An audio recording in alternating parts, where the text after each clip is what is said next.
Dear student, Lalbagh girls inter college के YouTube channel पर आप सभी बच्चों का एक बार फिर से हार्दिक स्वागत है। स्टूडेंट्स, जैसे कि आप जानते हैं कि कल हमने पोषक तत्वों के बारे में पढ़ा था। आज हम पोषक तत्वों का वर्गीकरण पढ़ेंगे। पोषक तत्वों के वर्गीकरण में सबसे पहला पॉइंट आता है कार्बोहाइड्रेट्स। कार्बोहाइड्रेट्स बच्चों क्या होते हैं? जैविक क्रियाओं को सुचारू रूप से चलाने के लिए हमें ऊर्जा की आवश्यकता होती है और वो ऊर्जा हमें कार्बोहाइड्रेट से प्राप्त होती है। कार्बोहाइड्रेट का निर्माण 3 तत्वों से मिलकर होता है। पहला कार्बन, दूसरा हाइड्रोजन और तीसरा ऑक्सीजन। तो कार्बन, हाइड्रोजन और ऑक्सीजन मिलकर कार्बोहाइड्रेट का निर्माण करते हैं। इनमें जो CHO का अनुपात होता है बच्चों, वो 1:2:1 होता है। कार्बोहाइड्रेट्स 2 प्रकार के होते हैं, सरल कार्बोहाइड्रेट्स और जटिल कार्बोहाइड्रेट्स। सरल कार्बोहाइड्रेट्स में बच्चों ग्लूकोज, फ्रक्टोज और लैक्टोज ये आते हैं। ये हमें गन्ना, चुकंदर, खजूर इन सब से प्राप्त होते हैं। उसके बाद बच्चों आपका आता है जटिल कार्बोहाइड्रेट्स। जटिल कार्बोहाइड्रेट मंड के रूप में संचित रहते हैं और ये किस में पाए जाते हैं? आलू, चावल, अरबी, मक्का इत्यादि में पाए जाते हैं। अब कार्बोहाइड्रेट का कार्य क्या होता है बच्चों? इनका काम है ऊर्जा का स्रोत सभी सजीवों को प्रदान करना। उसके बाद ये हमें ऊर्जा प्रदान करते हैं और वसा में परिवर्तित होकर संचित ईंधन का कार्य करते हैं। यानी ये हमारी बॉडी में, शरीर में जाकर संचित हो जाते हैं और जब हमें एनर्जी की ज़रूरत होती है तो फिर से ये हमें ऊर्जा देते हैं। DNA और RNA में डीऑक्सीराइबोज तथा राइबोज शर्करा पाई जाती है। DNA एक आनुवंशिक पदार्थ है और RNA प्रोटीन निर्माण का कार्य करता है। वसा शरीर में अतिरिक्त पदार्थ के रूप में संग्रहित होती है। वसा भी हमें ऊर्जा प्राप्त करती है बच्चों और ये ताप नियंत्रक का कार्य करती है।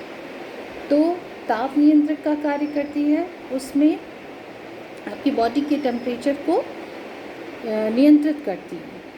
और ये हमें कहाँ से मिलती है बच्चों? ये हमें मक्खन, पनीर, दूध और घी से प्राप्त होती है। ये ऊर्जा उत्पादन के प्रमुख स्रोत हैं। ये शरीर का ताप निश्चित बनाने में सहायता करते हैं। जो भी वसा के हमारे प्रोडक्ट हैं, ये हमारे शरीर की एनर्जी को मेंटेन करने का काम करते हैं और ये विटामिन A, D और E तथा कई हार्मोन के लिए विलायक का कार्य करते हैं। फिर नेक्स्ट है हमारा बच्चों प्रोटीन। प्रोटीन एक जटिल कार्बनिक पदार्थ है जो जीवद्रव्य का निर्माण करने वाला प्रमुख पदार्थ होता है। प्रोटीन सभी प्रकार के एंजाइमों का निर्माण करते हैं और ये शरीर की टूट फूट और मरम्मत में सहायक होते हैं। इसके बाद बच्चों जो प्रोटीन है वो सबसे जो ज़रूरी चीज़ है वो है कि थ्रोम्बिन और फाइब्रिनोजन रुधिर प्रोटीन है और ये रुधिर का थक्का जमाकर रुधिर के स्त्राव को रोकने का काम करते हैं। नेक्स्ट है आपका बच्चों विटामिन। विटामिन को जैसा कि मैंने आपको बताया तो वृद्धि कारक पदार्थ भी कहते हैं और ये शरीर में थोड़ी ही मात्रा में लेने पर बहुत सारी ऊर्जा प्रदान करते हैं। विटामिन बच्चों 2 प्रकार के होते हैं। पहला जल में घुलनशील विटामिन। कुछ विटामिन ऐसे होते हैं जो जल में घुल जाते हैं, जल में घुलनशील होते हैं और कुछ विटामिन ऐसे होते हैं जो वसा में घुलनशील होते हैं। तो जो जल में घुलनशील विटामिन है बच्चों, वो उनका एक उदाहरण है विटामिन B और विटामिन C। उसी प्रकार वसा में घुलनशील विटामिन है A, vitamin D, vitamin E और विटामिन K। उसके बाद आता है बच्चों आपका जल। जल हमारे शरीर का सबसे महत्वपूर्ण पदार्थ है क्योंकि हमारा शरीर 70% जल का ही बना हुआ है।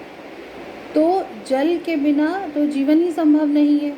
और जल आपका क्या है? सार्वत्रिक विलायक। अगर आपसे पूछा जाए सार्वत्रिक विलायक किसे कहते हैं या क्या है, तो जल आपका सार्वत्रिक विलायक है। हमारे शरीर का लगभग 4-5% भार खनिज लवणों का भी बना होता है। खनिज लवण क्या काम करते हैं बच्चों? अंगों के निर्माण में सहायक होते हैं। कैल्शियम तथा फास्फोरस 2 ऐसे खनिज लवण हैं जो दांतों और हड्डियों के निर्माण के लिए बेहद आवश्यक हैं। लोहा यानी आयरन हीमोग्लोबिन के निर्माण के लिए अत्यधिक महत्वपूर्ण है।